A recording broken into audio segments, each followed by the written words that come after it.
వేసవిలో పాలు విరిగిపోకుండా సింపుల్ చిట్కా. చిటికెడు బేకింగ్ సోడా చాలు. వేసవిలో సూర్యుడు నిప్పులు చెరుగుతుంటే మన వంటింట్లో పాలు విరిగిపోకుండా కాపాడుకోవడం పెద్ద సవాలు. అప్పుడే తెచ్చిన పాలు కాస్త అశ్రద్ధ చేసి చాలు క్షణాల్లో గడ్డలు గడ్డలుగా విరిగిపోతాయి. గృహిణికి నిరాశను మిగులుస్తాయి. ఈ వేడి గాలులు దాటికి పాలు విరిగిపోకుండా ఉండాలంటే ఫ్రిడ్జ్ లో పెడితే సరిపోదు. మన పూర్వీకులు పాటించే చిట్కాలు కూడా పాటిస్తే మంచి ఫలితం ఉంటుంది. ఈ నేపథ్యంలో వేసవి తాపాన్ని ఎదిరించి పాలు విరిగిపోకుండా పాటించాల్సిన స్మార్ట్ చిట్కా గురించి తెలుసుకుందాం. బయట ఎండలు మండిపోతుంటే వంటింట్లో గృహిణికి మాత్రం పాలు విరిగిపోతాయేమో అనే భయం మొదలవుతుంది. కిటికీలోంచి వచ్చే వేడి గాలులు పాల గిన్నెపై పడకుండా దాచిపెట్టినా ఒక్కోసారి ప్రకృతి వేడికి పాలు విరుగుతాయి. తెల్లగా పారదర్శకంగా ఉండాల్సిన పాలు కాచే సమయంలో చిన్న విరుపు కనిపిస్తే ఇల్లాలు మనసు కూడా కాస్త విరిగిపోతుంది.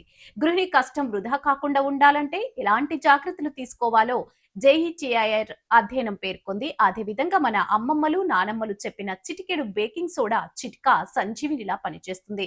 దాని గురించి పూర్తి వివరాలు ఇప్పుడు తెలుసుకుందాం. చిటికెడు బేకింగ్ సోడా పాలు విరగడానికి ప్రధాన కారణం. లాక్టిక్ యాసిడ్ వేసవిలో వేడిగా ఉండటం వల్ల పాలలోని బ్యాక్టీరియా వేగంగా అభివృద్ధి చెంది లాక్టోజ్ ను లాక్టిక్ యాసిడ్ గా మారుస్తుంది. దీంతో పాలు ఆమ్ల గుణానికి చేరినప్పుడు అవి గడ్డకట్టి విరుగుతాయి. కాబట్టి బేకింగ్ సోడా స్వభావరీత్యా క్షారం. ఇది పాలలోని ఆమ్లత్వంలో పోరాడి పాలు విరగడానికి కారణమయ్యే pH స్థాయిని సమతుల్యం చేసి పాలను విరగకుండా కాపాడుతుంది.